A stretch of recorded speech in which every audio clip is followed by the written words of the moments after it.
All right, I'd like to welcome everybody on behalf of Metro West Climate Solutions and First Parish Lincoln. Metro West Climate Solutions is a organization that was founded in 2019 to promote sustainable communities and to give talks in support of that goal. It's made up of First Parish Lincoln, First Parish Weston, First Parish Wayland, First Parish Framingham. What else? Sustainable Weston Action Group, Sea Free Lincoln. Have I forgotten anyone? Energize Wayland. I think that's the whole list. We give talks. We've been giving talks and presentations since 2019. You can find them on the website. I think almost all of them are there. Usually they're on Zoom. This time we decided to give a hybrid talk, both in person and through Zoom. And we're really happy tonight to have Jonathan Thompson from the Harvard Forest here. Jonathan is the research director at the Harvard Forest. Harvard Forest, if you don't know it, is a 4,000-acre research facility that's part of Harvard University. It's a long-term ecological research site for Harvard that's sponsored by the National Science Foundation. There's a lot of great work going on as part of that. I think the website says there are 100 researchers involved in those ongoing studies out there. And Jonathan's lab is intimately involved in that, I think running that program essentially. Jonathan is here tonight to talk about what climate change is going to do to our forests and how forests fit into Massachusetts' program for mitigating and adapting to climate change in the coming decades. Jonathan has all the degrees you'd expect of somebody working for Harvard, so I won't bore you with a recitation of that. I know he wouldn't want to hear it again, and you probably don't either. So rather than talk more about qualifications or studies, I'll let him talk about what he's doing out there. Welcome, Jonathan. Thank you.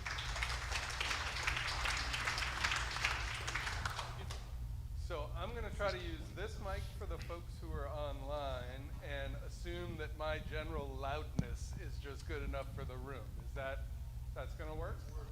All right, fantastic.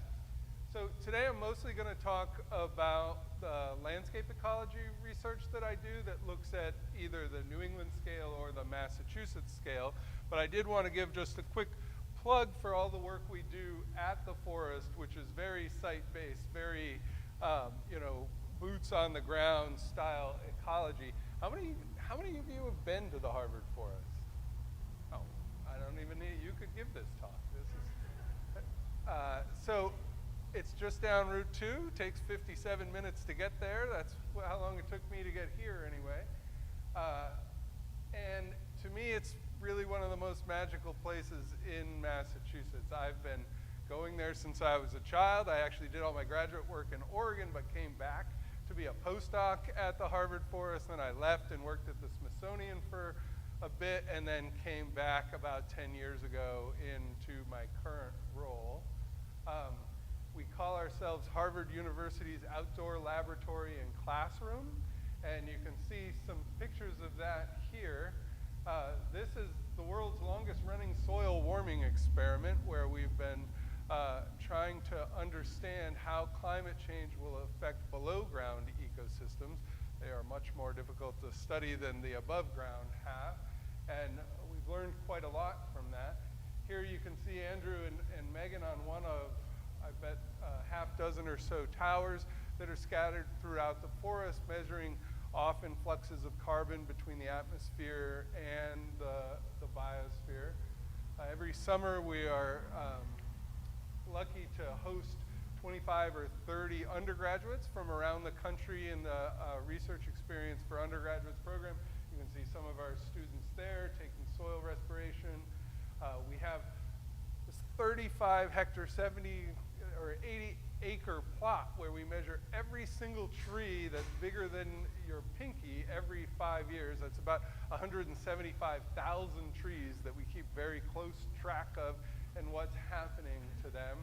Up there, that's Linda Mapes. She's a journalist. She wrote an entire book about the Harvard Forest through the perspective of one oak tree that she happens to be spending the night in up in that picture there. That book's called The Witness Tree, and it's a fabulous book to learn about New England ecology, the Harvard forest, and climate change. So that's sort of my plug for the forest. We got about 50 miles of trails that you can come walk on, a beautiful museum, and I argue it's the most studied forest in the world. The intro is going to be hard. You can't hear me online, is that? Really, no one has ever called me quiet. We'll try it. I moved it up. But I'm not really going to talk much more about the Harvard Forest unless you ask me questions about it. What they asked me to talk about today was the role of Massachusetts forests in climate policy.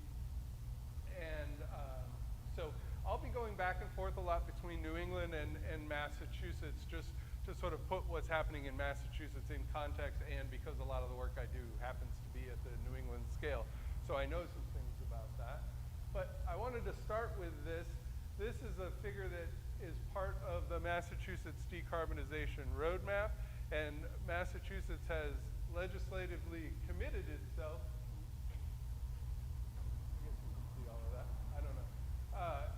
So these are the building sector, the transportation sector, the electrical sector, and how we are going to reduce emissions to meet the net zero commitment by 2050. But removing all emissions is incredibly hard. And so at the time, Governor Baker was the one who was running this when it came through. I ran the land sector analysis. They decided that up to 15% of emissions could be offset through carbon removals from the atmosphere, right? And there's many technologies coming online to do carbon removals from the atmosphere, but none of them are quite scalable or efficient. And for the time being, trees are really the best technology we have for removing carbon from the atmosphere. So the way the policy states is that 85% of the greenhouse gas emissions needs to come from emissions reduction, but 15% can be met to meet the net zero through carbon removals, largely through forests.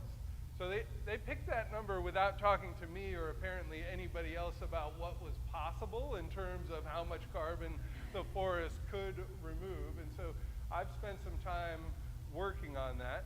Though I want to say today, I'm not presenting the work for the state. I'm just presenting my own work. And if you want to get mad at somebody, get mad at me. This is not the state's work. There will be a report coming out in a couple months that talks about this, but it's not quite ready. So I'm just going to present my own work, not the state's work. So that's been disclosed for the lawyers, right? So let's talk about how we might get to 15%. It's an interesting place to do forest research, New England anyway, in so much as it's among the most forested parts of North America and the most populated. One of my mentors, Dave Kittredge, always used to say New England's a place with trees in the overstory and people in the understory, and to understand either one of them, you got to understand the other. And you can also see that New England is this connection between the temperate forest and the boreal forest. It's a really important point as the climate changes, and there needs to be northward migration of trees and animals, that New England plays a really important role in sort of continental scale connectivity of forest ecosystems, right? And so if you've ever seen me or anyone else from the Harvard Forest give a talk, you've probably seen this graph. It's a really important figure. It shows the decline in forest cover associated with European colonization, and then the subsequent regrowth and re-expansion of the forest up until about 1990 or so, when the curves changed again. So I showed this figure 1,000 times, I don't know. And I hadn't really thought much about how unintentionally me and everybody else were giving the impression that this was the beginning of time. And this was the beginning of relationship between people and forests in New England.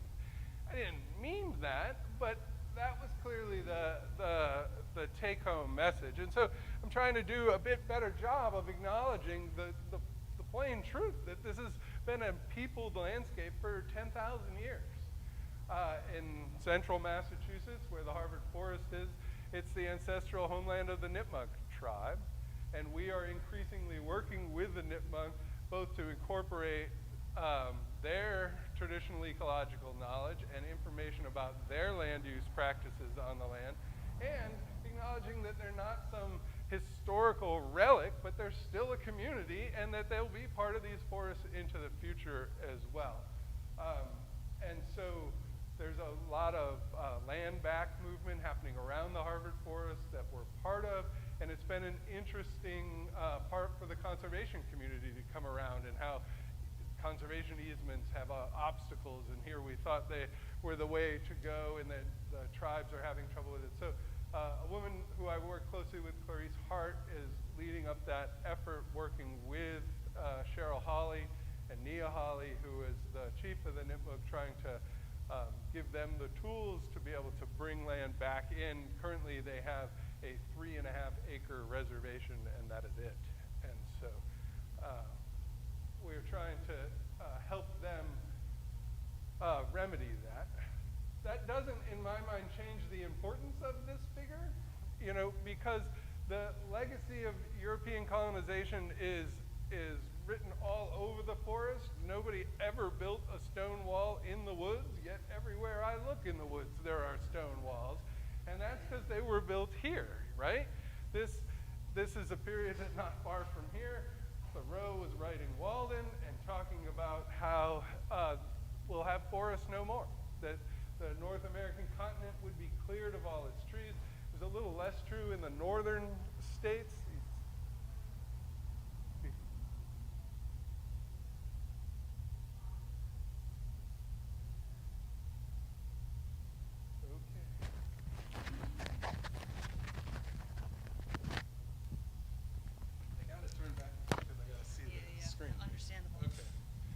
We'll give it a whirl. All right. So this is all right. We'll make it work. Hopefully they can hear online as well. I'm sorry to those of you online.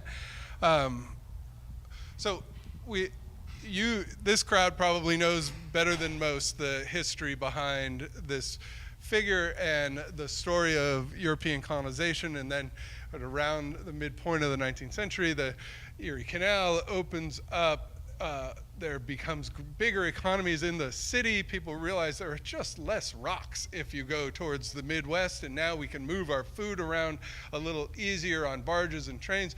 And so all this area gets abandoned, and forest, it's not like we replanted it. This wasn't some great conservation plan that came by. This is just dumb luck in the resilience of our landscape, that if you stop mowing your lawn, you get a forest. And indeed, that's what happened for about 150 years of this tremendous second chance. And here in around some point in the 1980s or 90s, net forest expansion is offset by deforestation, and now all 6 New England states are losing forests again.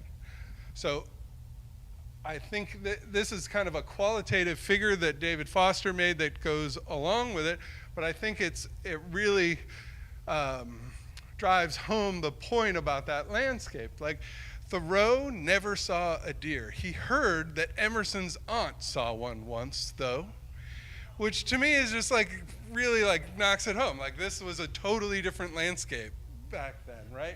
And you can see the return of deer.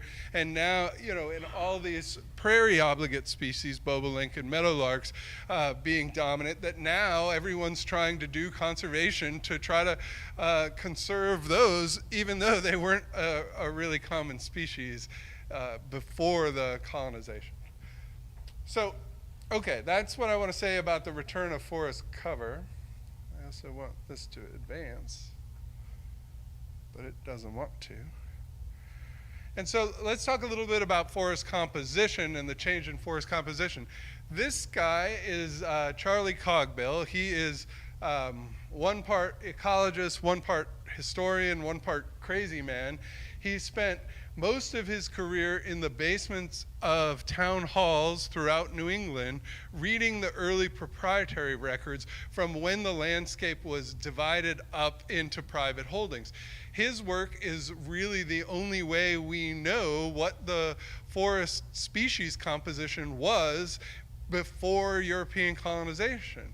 Through his career, he, looking at these records, and here's an example of one. You can see at this property boundary there was a sugar maple, and here there was a maple and a chestnut, and this is just one example of the type of records he would use until he had actually collected 338,000 individual tree mentions within New England.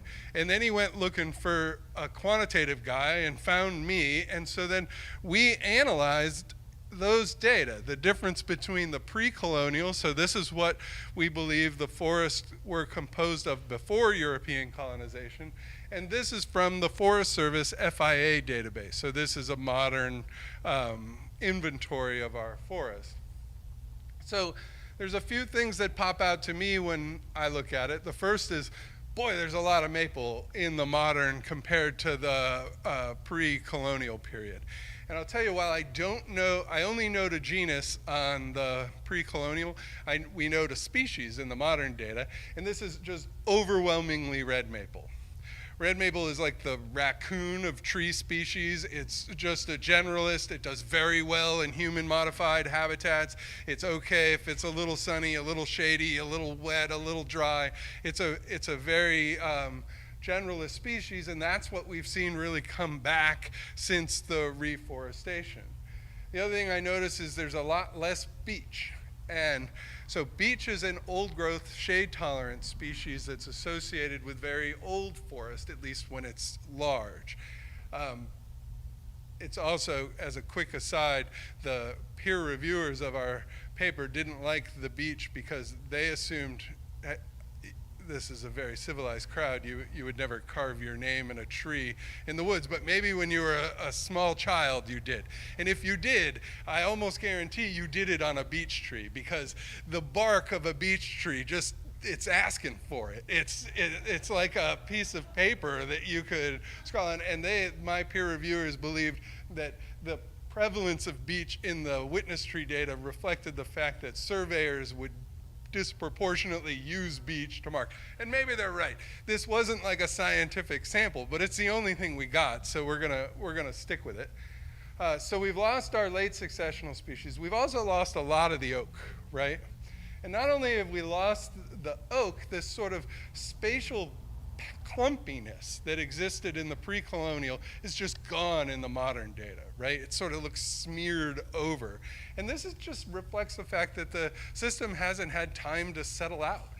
I think if we disappeared and we took our bugs with us, or all our insects with us, this forest would move back to this condition except for the chestnut. That's the only species that was present in the colonial data that isn't present as a large tree in the modern data. Of course, now we have insects going after about all of our tree species. We're slowly losing hemlock to hemlock woolly adelgid.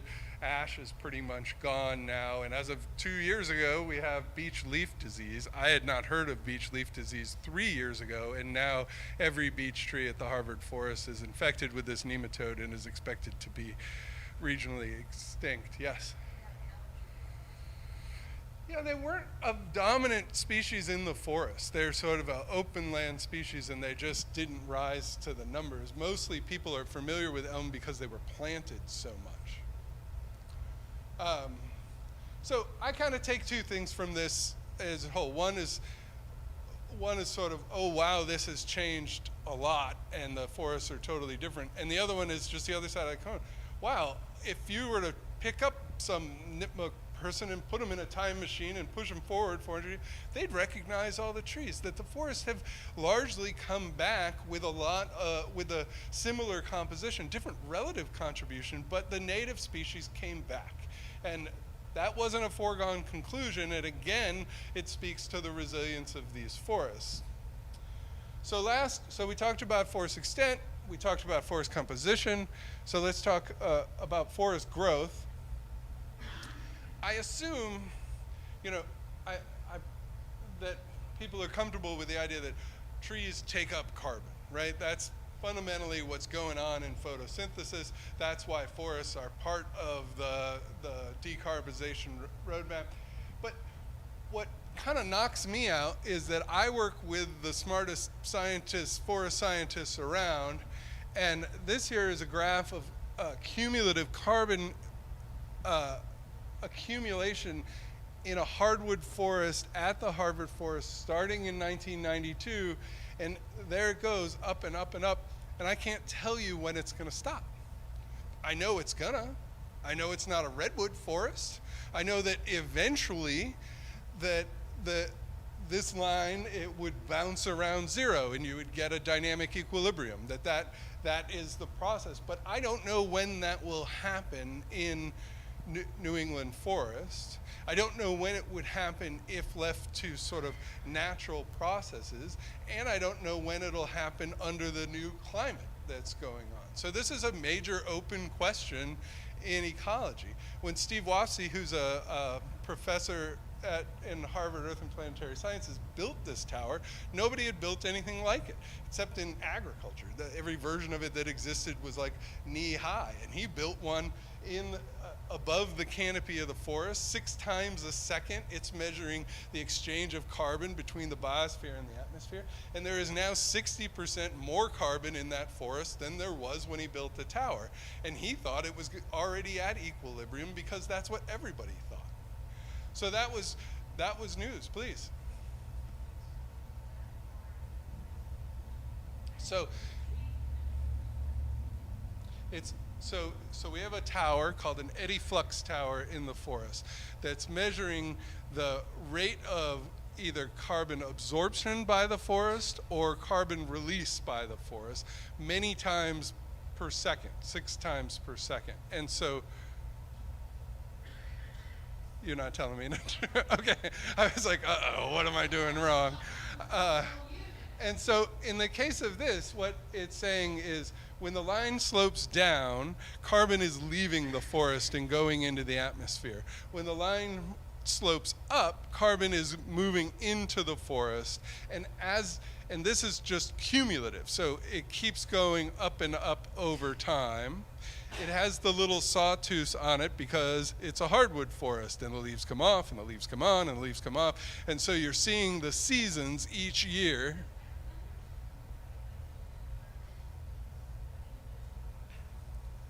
So it's basically the difference between the carbon concentrations above the canopy versus in the canopy, and they measure it at multiple elevations all on that. They actually use eddies in the wind and the covariance of it. It's totally fascinating, and the fact that it works knocks me out. Like it really shouldn't work as well as it does. And like I said, this was the very first one. It's still standing. We're rebuilding it this fall for the first time, but there's now 1,700 of these in what's called the Ameriflex network around the world. For many years, all our knowledge about carbon flux came from the Harvard forest. You'd see a map of the US, but it was all based off that one data point. Now there are many, many more. Yeah. Oh, yeah. Sorry. Okay.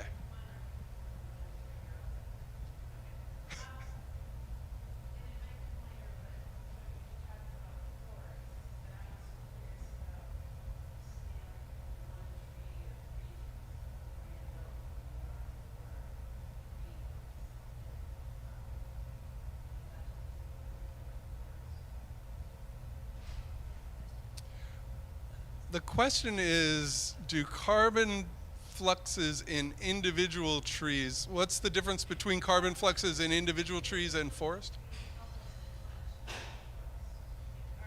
It sort of scales, right? Like you got 1,000 trees in the forest, it's about 1,000 times as important as the one in the yard. The one in the yard tends to grow faster because if it's a single tree, it's getting light from all sides and lots more resources. It's not competing. You know, in a forest, the most limiting resource is light. It's the only reason trees are tall and wood is solid is so they can kill their neighbors. And so any individual tree is probably not as productive at sequestering carbon as one tree in a forest, but sort of by definition, there's lots of trees in the forest. And so in the end, forests matter a lot more than individual trees in yards and particularly street trees, which tend to die very young. They're sort of rock stars. They grow fast and die young. Yeah. Yeah.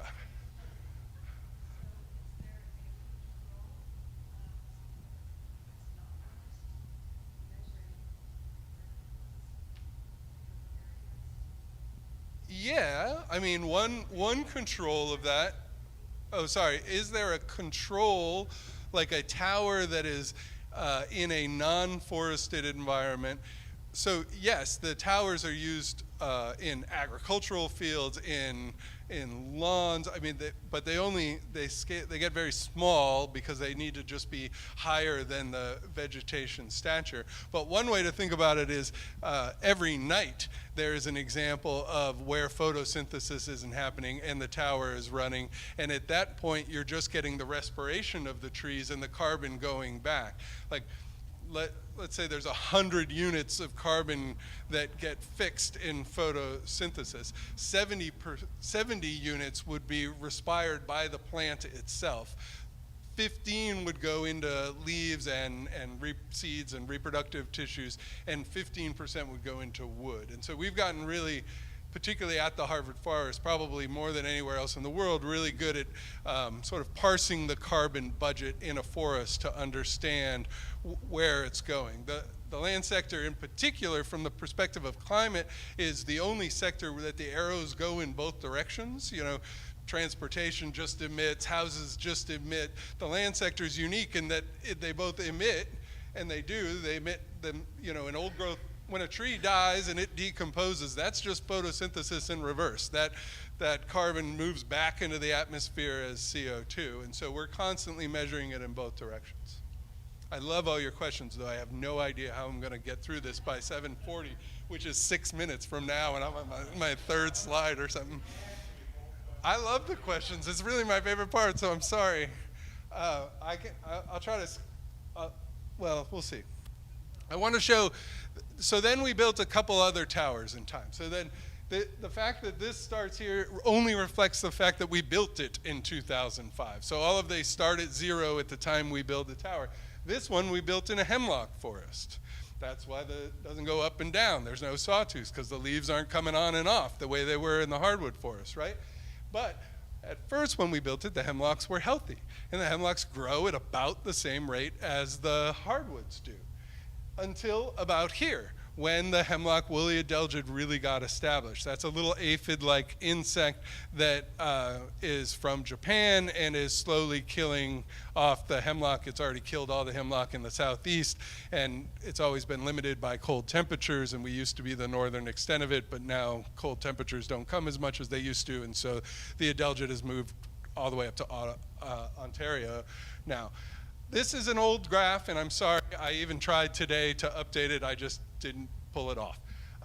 But what I can tell you, because I've seen the data, is that this stand continues down, but then starts pumping back up again. And what that represents is not the recovery of the hemlock, but the establishment of black birch in the understory. And the black birch is now sequestering carbon. And the eddy flux tower doesn't care who sequesters the carbon. It's a whole ecosystem measure. And so now that's recovering there, even as we lose the hemlock, which is a sad story. The hemlock, unlike chestnut, which was functionally replaced by oak without, ecologically, they're sort of redundant. There's nothing like a hemlock. And the things that a hemlock does in a forest are not replaced by black birch. And so that's a much bigger ecological transformation than was the loss of chestnut. This here is just another testament, I keep pushing this, of resilience of New England forests. We built this tower in a clear cut, and we put it there the day after the trees left on the truck, and we measured it, and at first, the site was just a source to the atmosphere. This was the decomposition of all those roots that were in the soil and all the slash that was on the ground and the warming of the soil, which juiced all the microbes to emit more carbon. But that only lasted about 5 years before the pin tray really established, became a nightmare to walk through, but started sequestering carbon. And within 9 years, the site had recovered back to where it was at the time of the clear cut. And at that point, we took it down, but I could assure you that those trees are much larger, and that line would keep going up had we left the tower there. I like this next slide, but I'm going to skip it because we're running out of time, and I'm going to do that a few times. Sorry. So where do we stand? This beginning of the talk for me was sort of trying to say, like, what's the status? And first I want to show you this figure, which shows sort of the unique value of carbon storage in Massachusetts. So you look at the Maine landscape, which there is much more forest in Maine. Half of New England is Maine just by land area. But the density of carbon per unit area is just a fraction of what it is in southern New England. That reflects both the climate and the soils, but mostly the harvesting practices over the past century in Maine compared to particularly western Massachusetts, which in New England is the biggest storehouse of carbon. I want to remind everybody the difference between carbon stocks or stores. That's just the amount of wood on the site. If you were to take a tree, dry it out in an oven, you would find that it's about 50% carbon. Ranges in species from like 47 to 53, but so do you. If I dry you out in an oven, you're about 50% carbon. And so we just use that as a rule of thumb for the amount of carbon in the forest. So those are the stocks. Our forests in Massachusetts are just under 60%. And sitting in that forest, this doesn't speak to sequestration. The state's policy is all about sequestration. It doesn't really think about the stocks, and I'm kind of worried about that because nobody gets anything out of the stocks. They're just sitting there until they don't. And then all of a sudden they can turn it around and emit. So within the stocks in our forest is the equivalent of our past 15 years of fossil fuel emissions, which is a big responsibility. Let's put it that way. We are stewards of this. A lot of people want to talk about sequestration. It's super important. I'll talk a lot about it today. But maintaining and stewarding the stocks is at least as important. How do you get that much stocks? Lots of sequestration. That's all it is. It's just accumulated sequestration. But our trees are like 125 years old on average, so they represent 125 years worth of sequestration. So I want to emphasize that protecting the stocks is at least as important as trying to manage for sequestration. Right? Okay. So a few takeaways of this first section is that forest expansion has peaked. We had a long period where we were getting more forest, but that has turned around. Native tree species dominate, but the relative abundance of those species is wildly different.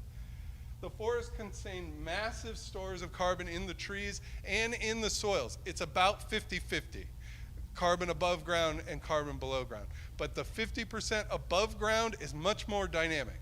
It's actually fairly hard to move the carbon that's below ground, right? Unless you like bulldoze it up and move it around. But even forestry, which you'd think, oh, all those tractors moving around, all the meta-analyses say that's fine, particularly if you do it in the winter and you can really mitigate losses below ground. So we really worry about the above ground more than we worry about the below ground, at least in the short term. But worth noting, 50-50, above and below ground. And we'll say that the forests are still growing and sequestering carbon. And this slide, until today, which I've given this slide before, said, and no end in sight. But I've been watching data from the towers this past year, and now I'm going to say that it's uncertain. Our trees seem to think they're in a drought even in their wettest years. And that's because we are not having the winter snowpack that melts slowly in the spring and slowly offers water to the tree in the spring. And when we are getting rain in these wettest years we've ever had, it's coming down so fast that it's moving off laterally.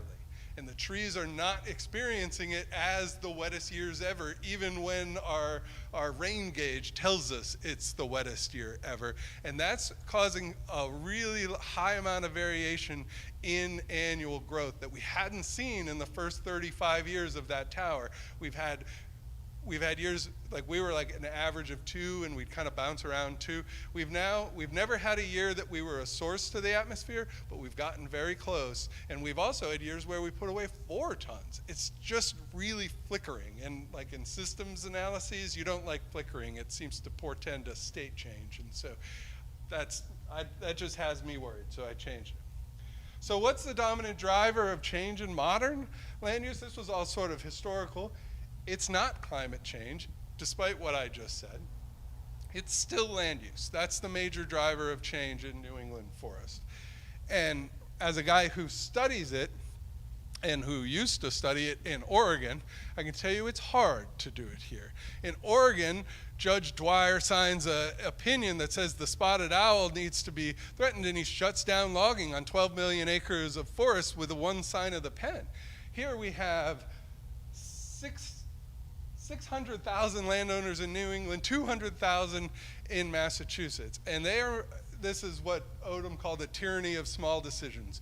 You know, they are making their decisions for perfectly valid reasons. I don't want to undermine the decisions they made, but they're making decisions about what to do with their forests based on college tuition payments or a divorce or a death in the family, and trying to manage across 200,000 landowners who are making decisions like that is really, it's a unique challenge and it's a difficult thing to follow.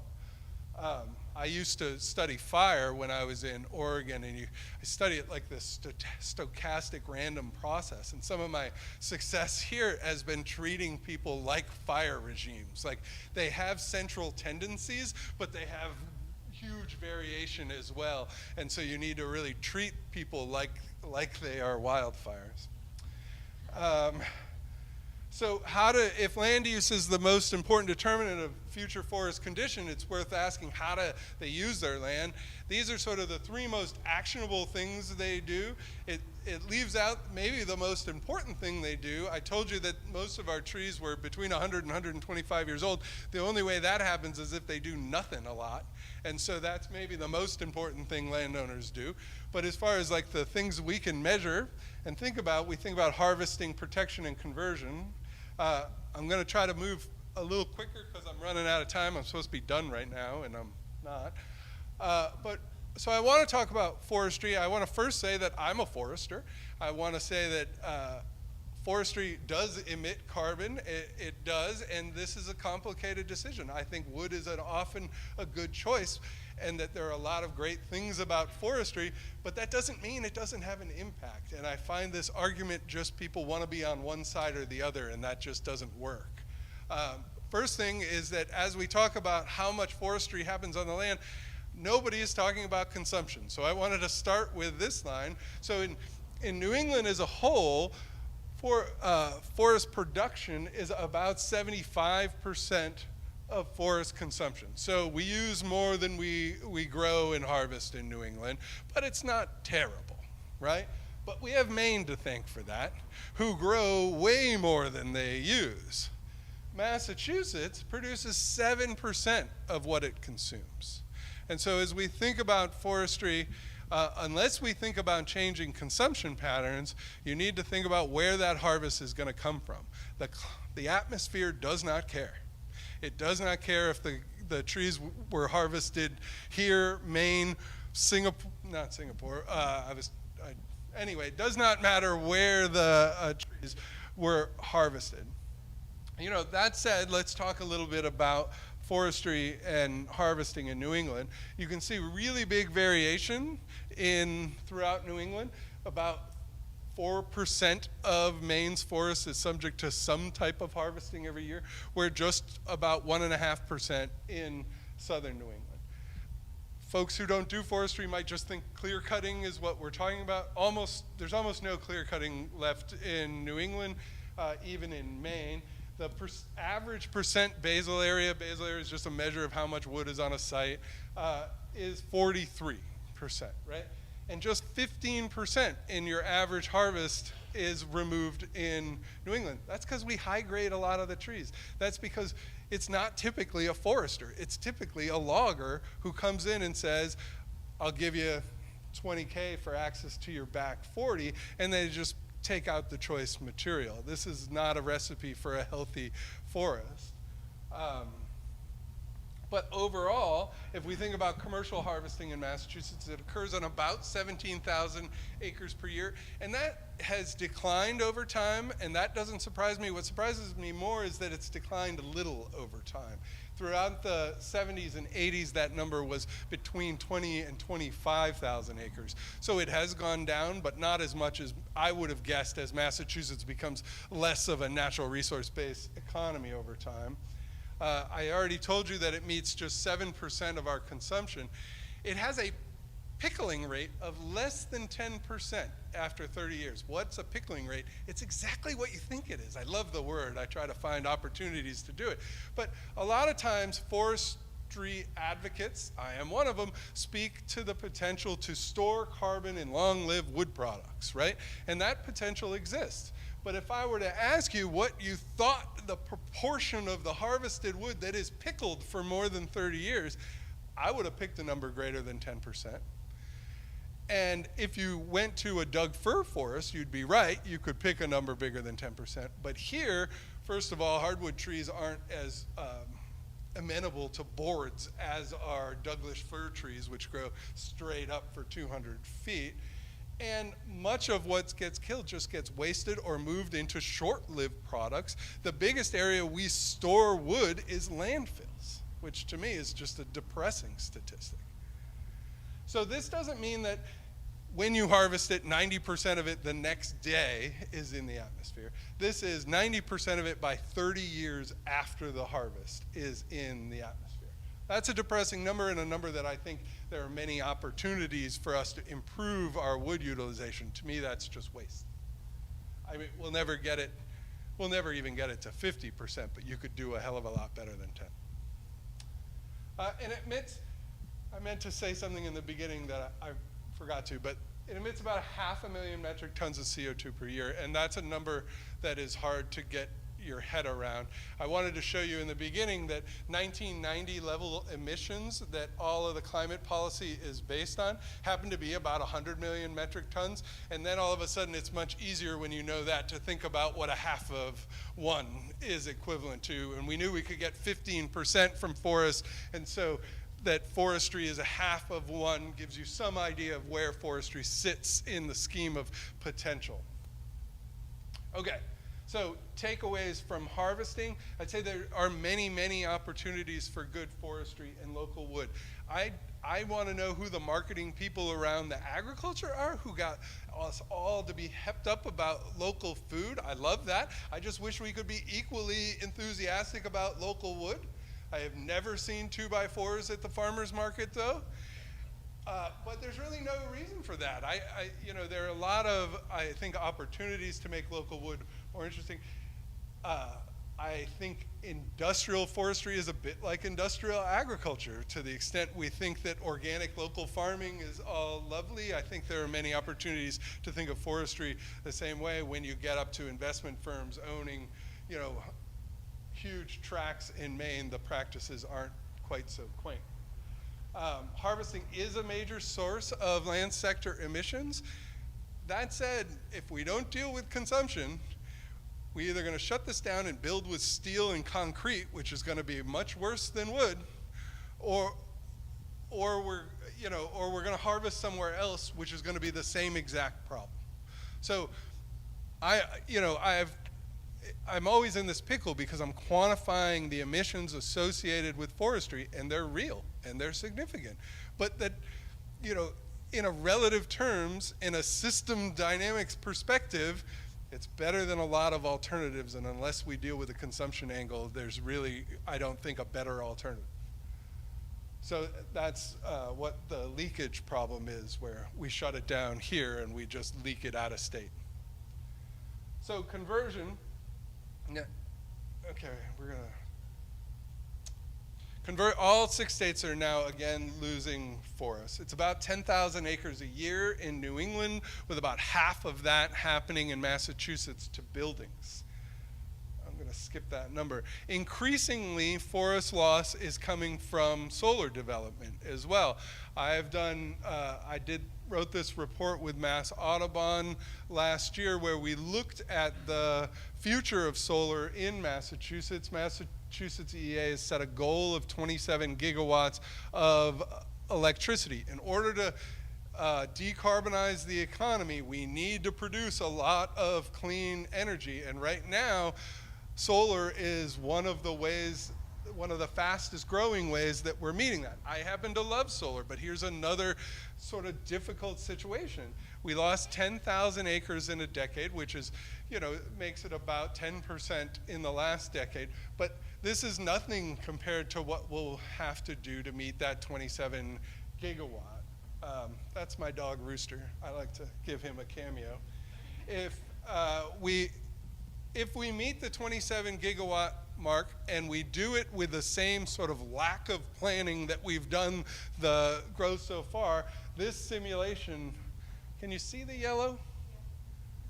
Okay, so you'd end up with 100,000 acres by 2050 to meet the 27 gigawatt goal using current practices. It doesn't have to be that way. That's what the Audubon report shows, is how you reach 27 gigawatts without doing this and how you can lose a lot more. It's a shame to me how this has really divided the environmental community around me when I drive to work. I don't know if you guys have it, but it's like solar and forest, we need both, signs in the lawn, a lot of people really angry about it. What we showed is that for a comparatively small cost, we can meet the 27 gigawatt goal on roofs, on road medians, on landfills, on golf courses, on people with really big backyards. And yeah, we used people with really big backyards in it, and that we got a lot of pushback, like, that's kind of audacious. I think it's audacious to cut down a 150-year-old forest to make it more than somebody's backyard. But that's my own opinion. The last thing I want to say about forest loss is it's not just about the forest loss. What we have learned recently in a series of analyses is that the forest on the 20 meters or like 60 feet from a non-forest edge is a completely different forest than the interior forest. The amount of invasive species, the way it cycles carbon, the way it cycles nitrogen, the way it cycles water, it's an entirely different forest. It's kind of crazy that we've never measured it. Ecologists all like to be deep in the woods, and I think all we've ever studied is deep in the woods, and it's only recently we've been studying on the edge. Then I hear, 20 meters next to an edge is totally different. I think, well, that's not very much forest. Why are we going to get excited about that? But it turns out about a quarter of our forests are within 60 feet of a non-forest edge. And if you look in places like Boston, 83% of the forests in Boston are within 20 meters. But in my fair town of Petersham, the red is the edge forest. It's just about 9%. So it really varies. But I just want to emphasize that the problem is not just the forest loss, but it's the way the forest loss leaks into the interior forest as well. So what do you want me to do, Tom? I'm running out of time, and I'm not. I'm sorry. Keep going. You guys good? Okay. I hate to be disrespectful of people's time, but if you're into it, we'll keep going. So the forest loss is different than forest harvesting because you lose both the stocks, what leaves right there, but you also lose all future sequestration potential. That's the one big difference with forestry. You do lose the stocks, but you don't lose the sequestration potential, and in many cases you can increase the sequestration because the forests are younger and they get more light, and you can increase the growth in forestry. Forest loss, no such luck, right? Renewable energy is increasingly a driver of forest loss. To meet that 27 gigawatt goal, forest loss to solar will dwarf forest loss to buildings. And it's going to happen in entirely new ways. We've all gotten sort of familiar, if not happy, with the sprawl frontier and the way we lose forests as we move away from cities. The forest loss for solar is just happening where land's cheapest and where you can interconnect into the grid. And so it's just wildly different patterns in what used to be our largest intact, remember that really deep red section of carbon-rich forest? That's where solar's going. And so it's really kind of upset the apple cart as far as what we know about patterns of forest loss. And so here now, forest loss in Mass emits about a half 500,000 metric tons per year. That's about the same number we saw from forestry, right? This is only slightly more. That one will go up more with solar if we continue doing it the way we've been doing it. Okay, last I'll talk a little bit about land protection, and then we'll wrap up with how we tie it all together. That to me is a great map. It's an impressive map. I feel good about it. It's 25% or so of all of New England in land protection.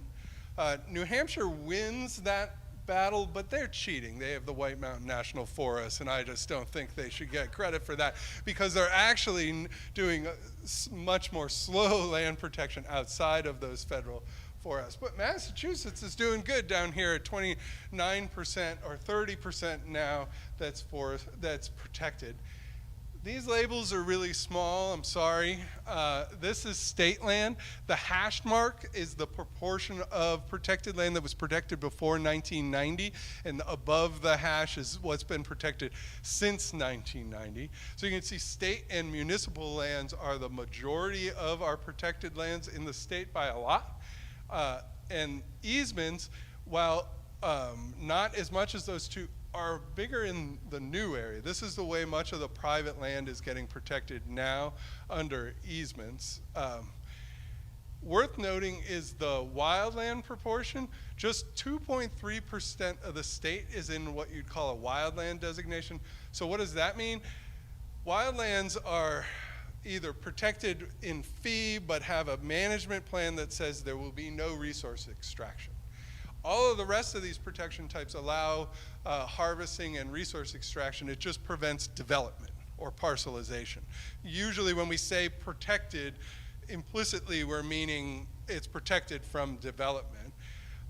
While that's important for carbon, we saw that that's only half the story for carbon. If all we cared about was protecting carbon within our borders, I hope that's not all we care about, but if that is all we cared about, then we would want to target our land protection towards both of those land use threats. And we just don't have a lot of wildlands. It's about 7% of the protected land and about 2.3% of the land itself that's protected. A third of everything protected in Massachusetts has been protected since 1990. So this is my riskiest slide as far as like nerding out into some deep stats. I don't even know if I should do it or not, but what I want to prove, don't do it, go for it. Okay, so what I'm really into this school of statistics called causal inference. In ecology, my whole life, everybody was like, correlation does not equal causation, and then we focused on correlation as if we didn't care what caused things. It's crazy.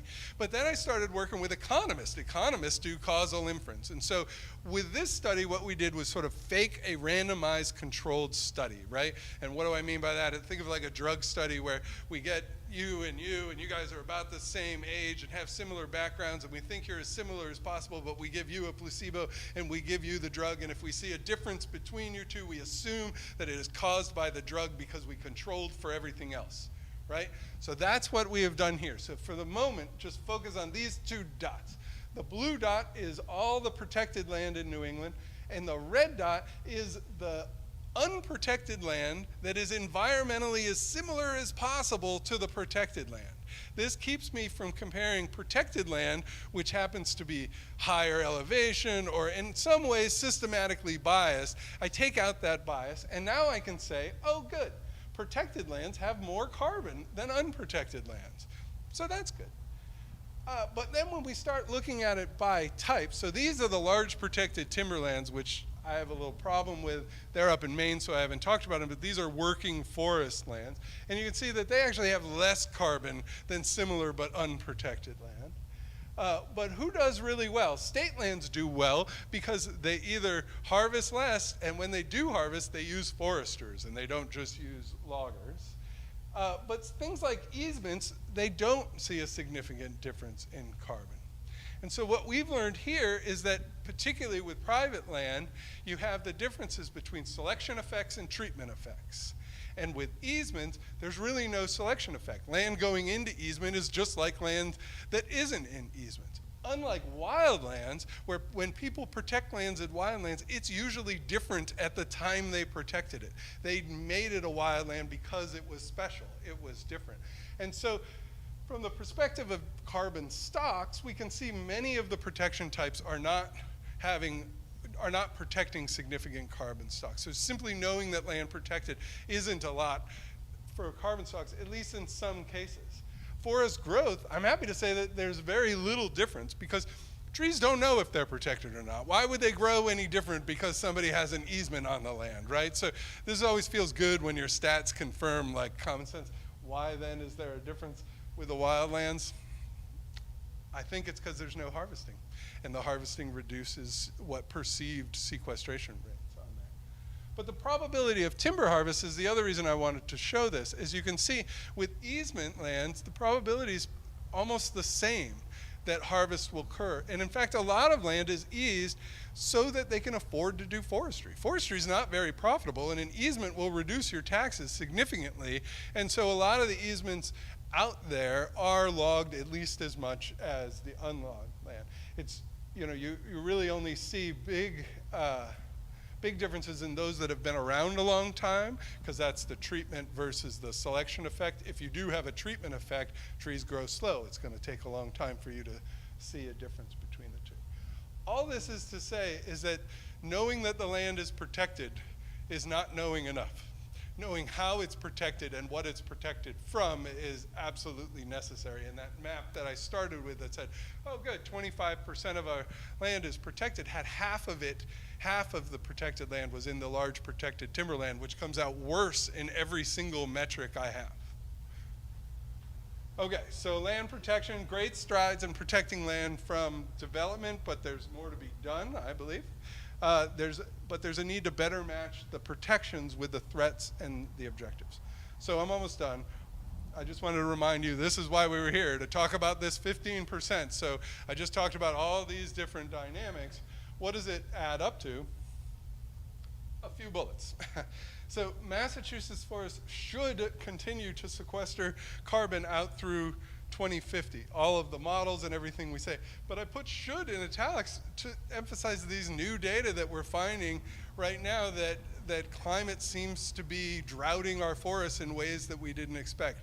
Our forests are about 50% as carbon dense as old growth forests are of similar species, so they should be able to continue growing for quite a long time, but they may not. Things like hurricanes could threaten the carbon sink and the carbon stock. And I want to pause a minute on this because I'm getting no end of flack for quantifying the hurricane risk to our forests. You all probably know about the 38 hurricane, which took down 70%.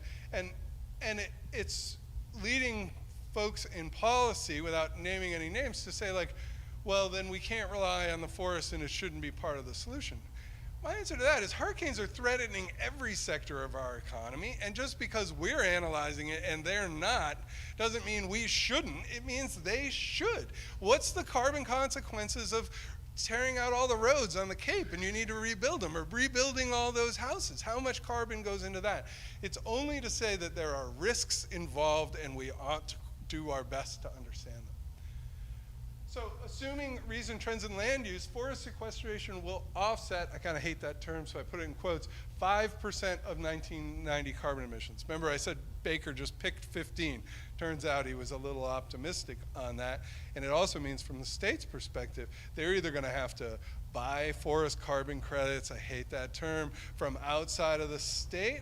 They're going to have to get David Keith to come back with his machine that sucks carbon out of the atmosphere.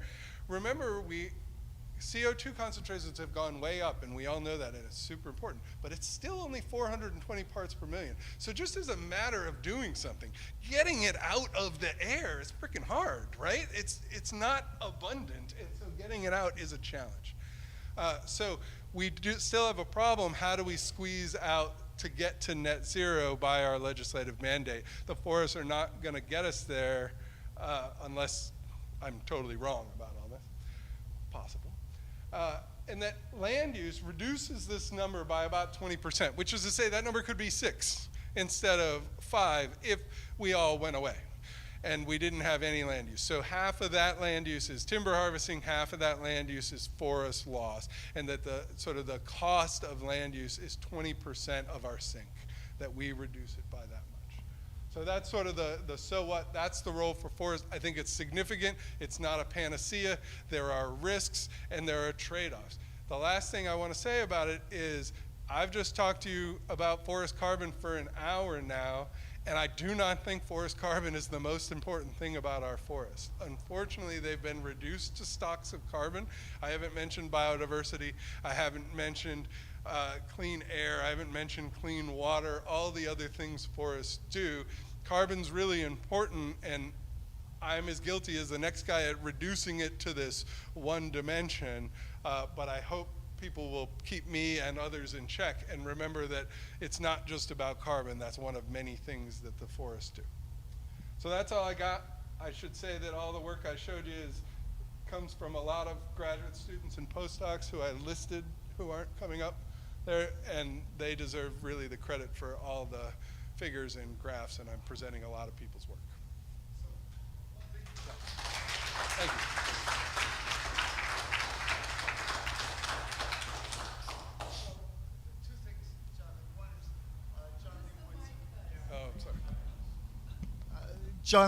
John Leibowitz and Bob Purcell talked this afternoon at one's the New England Wildlands, New England Wilderness Trust, and the other's New England Forestry Foundation, and they have this dog and pony show about why saving the land and managing the land with exemplary forestry are both good things to do. A little bit of a comment on, if you would, on whether we can manage, whether we can increase our long-lived wood products in a way that really skew this 40% loss or 60% loss of the wood. The other is, Lincoln's done a lot of really good things with our land uses. The one thing we haven't done is change 2 acres zoning. Can I conclude from your last slide that the actual land conversion rates are such that if we in fact got rid of single family housing on 1 or 2 or 3 acres zoning, that when we put them all on 10 acres, 10 houses per acre, would we make a difference? Would it be worth fighting for? Yeah, so I skipped that slide on you, and I'll show you what difference it makes. So since you...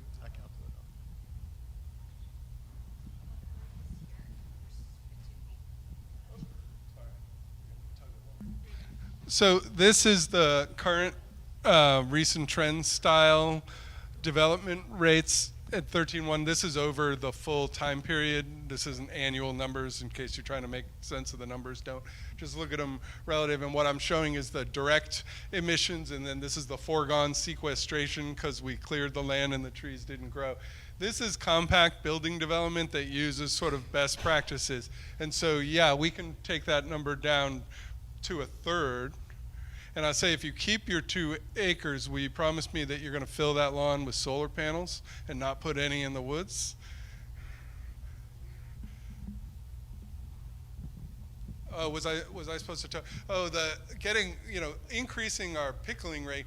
Yeah, so there's a lot of proposals out there to do things like cross-laminated timber and other mass timber proposals, and we've done a lot of analyses on it. The sort of trouble is that it's all based off of waste wood that we use, and it's sort of, people who worry about it, and I worry about it a little, but not a ton, is that you would incentivize making more waste wood. You know, that you would, if you put a bunch of capital in a mill that makes hemlock cross-laminated timber, you have a real incentive to go harvest hemlock. So yes, you can make it and use a lot more, but there's a lot of economy at play where investments may drive unintended consequences. So the people who are worried about it for that reason. It's not my expertise. Tom knows way more about this than I do, and I'm nervous even talking about it in front of him. Can you hear me? Yeah. I was a carpenter for 45, 50 years and worked in the area here almost exclusively with Western timber. In the last 10 years, 15 years, European timber, not much New England timber, if any. Maybe some from Maine.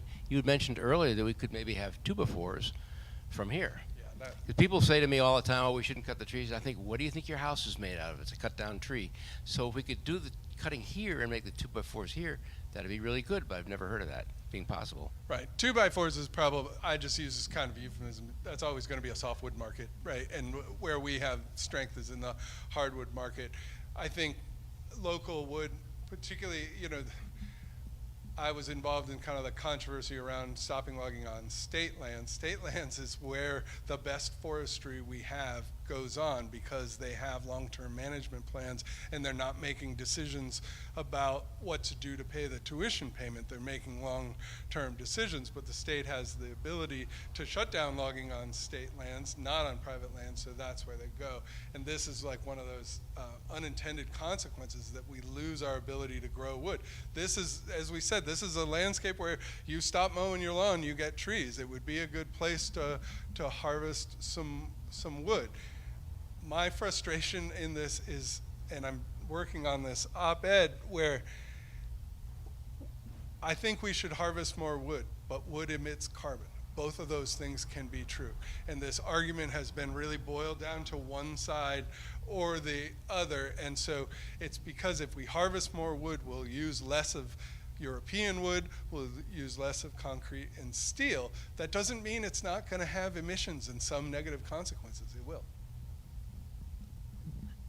I'm not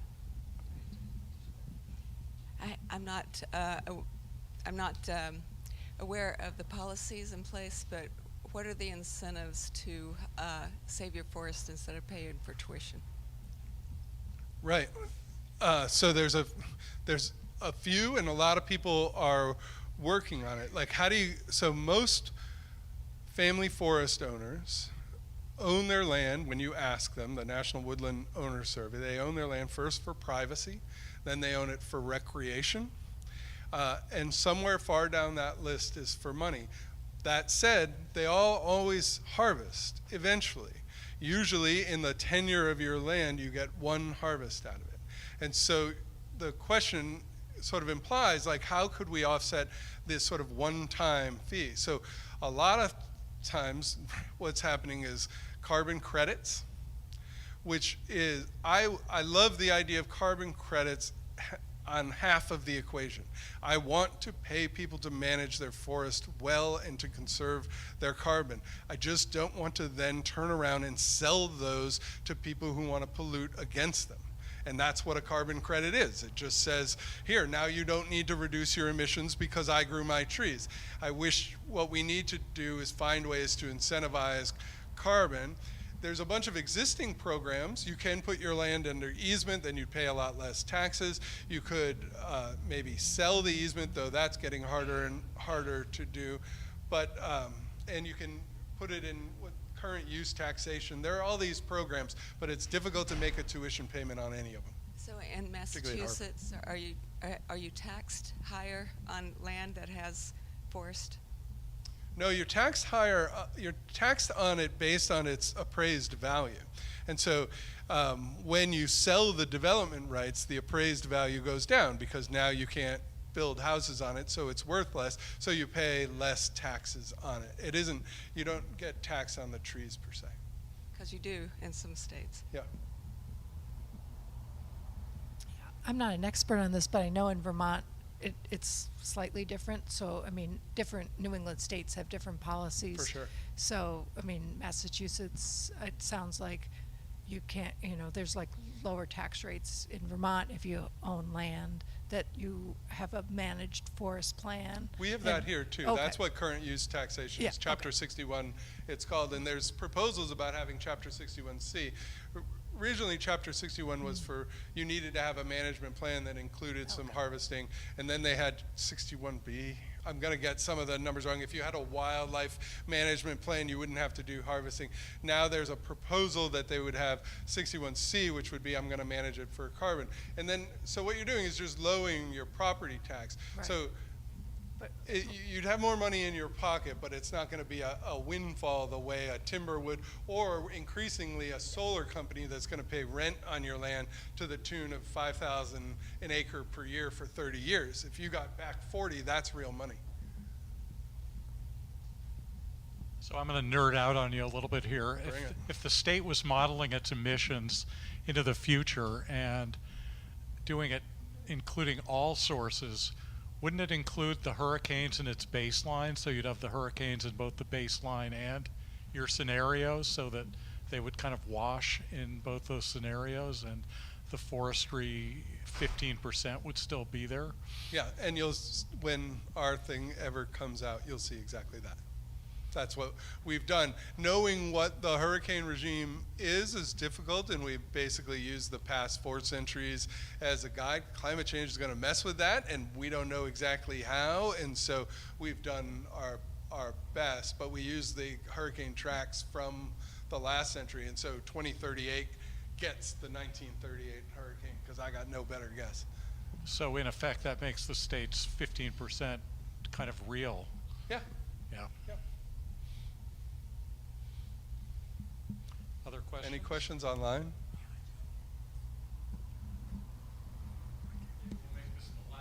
There's one online too. Lucky me. Is this on?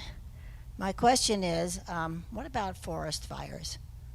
We're seeing more forest All of a sudden fires. this year, they're in the news. Normally New I England. poo-poo this argument, but this Are year we it's hard. doing anything to think about forest fire mitigation? A lot of our land is managed to keep everything that falls on the ground tinder ready.